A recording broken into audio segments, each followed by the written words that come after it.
लिखाएं कि वीर घातिनी छाड़ सिसागे वीर घातिनी छाड़ सिसागे तेज पुंज लक्ष्मण और लागी वीर घातिनी छाड़ सिसागे तेज पुंज लक्ष्मण और लागी वीर घातिनी छाड़ सिसागी तेज पुंज लक्ष्मण और लागी।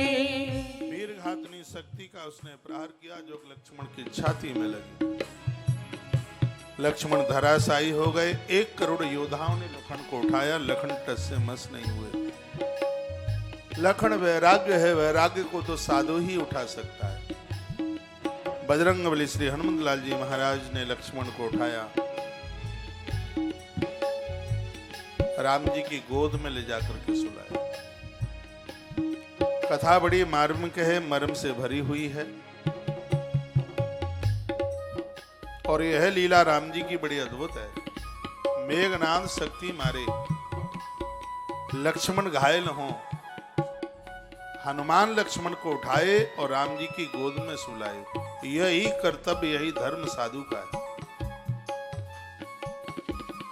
जब वनवास की यात्रा पूरी हो गई, बहुत ध्यान से सुनिए, आवाज बढ़ाइए। एक दिन चारों भाई अपनी माताओं के पास बैठे हुए थे।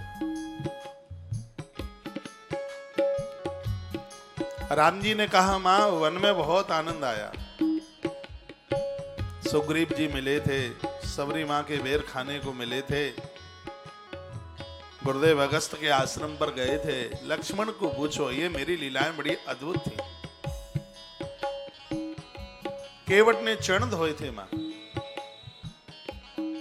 लक्ष्मण ये बता, ये इतनी भी लीलाएं हुई थी वन में, तो तुझे सबसे अच्छी लीला कौन सी लगी मेरी? लखन लाल ने तो आनंद कर दिया। लक्ष्मण ने कहा, भगवान चरण धुलवाए तुम्हें अच्छा लगा होगा, जूठे बेर खाए तुम्हें मलूक लगा होगा, सुग्रीव को मित्र बनाया तुम्हें बढ़िया लगा होगा, लेकिन मुझे तो सबसे बढ़िया लीला आपकी वह लगी जिस दिन मेघनाद ने मेरी छाती में बाण मारा। भगवान की आंख में आंसू आ गए। भगवान बोले, क्या कहता है? तुझे पता है कि मैं कितने कष्ट में था जब मेघनाद ने तेरी छाती में बाण मारा, और तू कहता है कि सबसे अच्छी लीला मुझे वही लगी। लक्ष्मण ने कहा, हाँ प्रभु, मुझे वही लीला बढ़िया लगी। राम ने कहा, सो कैसे? लखन लाल की आंख में आंसू आ गए। लक्ष्मण ने कहा, भगवान, मेघनाद ने मुझे मारा, बाण मुझे मारा, मैं धरती पर धराशायी हो गया, और हनुमान जी ने मुझे उठा करके आपकी गोद में सुलाया। ये लीला मुझे इसलिए अच्छी लगी कि मेघनाद मुझे बाण ना मारता होता तो मुझे कैसे पता लगता कि भगवान की गोद में सोने में इतना आनंद आता है। आपकी गोद में लेट करके जो मुझे शकुन मिला, भगवान उसको शब्दों में बयानित नहीं किया जा सकता। और हनुमान जी ने जो काम किया है, मुझे घायल को आपकी गोद में सुलाया। हनुमान संत है और साधु यही करता है। संसार के बेकार जब जीव को घायल कर देते हैं, तब महात्मा उस जीवात्मा को परमात्मा की गोद में ले जाकर के सुला देता है। यह है साधु का काम। संतों की सानिध्यता पाकर के हम लोग संसार के दुखों को भूल जाते हैं। संसार के कष्टों को भूल जाते हैं। कभी तो व्यक्ति इतना परेशान हो जाता है, आत्महत्या करने को चल पड़ता है। लेकिन फिर वह जब जब साधुओं की बातों को याद करता है, संतों की बातों को याद करता है, तो उसको सबलता मिल जाती है, उसको शक्ति मिल जाती है, और फिर वह अपना जीवन जीना आरंभ कर देता है। संपूर्ण इस गाथा से मैं कहना चाहूंगा, महापुरुषों से कभी दूर मत जाना, संतों से कभी दूर मत होना। सुग्रीव भगोड़ा भगत है रामायण में। कभी किष्किंधा कांड सुनाऊंगा तो निवेदन करूंगा, पूरे रामायण का सबसे नंबर 1 का डरपोक भगत है सुग्रीव।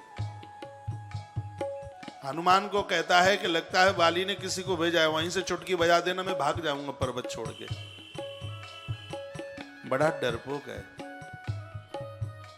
लेकिन इसमें एक विशेषता है, वो ये है, इसका सब कुछ छूट गया, इसने एक साधु हनुमान को नहीं छोड़ा। ये इसकी विशेषता थी। जो छूटा है वो तो सब मिला ही, ऊपर से भगवान राम और उसको मिल गए। ये संत हनुमान की कृपा रही।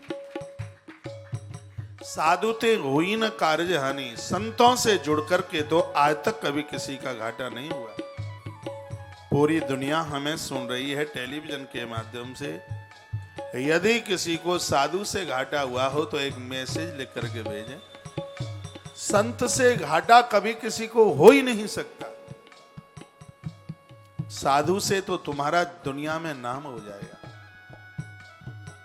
धनुष तोड़ने के बाद विवाह के तत्पश्चात राम जी अयोध्या में आए। प्रभु राम ने कहा, गुरुदेव आपका संग किया था, पूरी दुनिया जानने लगी है। आपकी तपस्या में इतनी ताकत,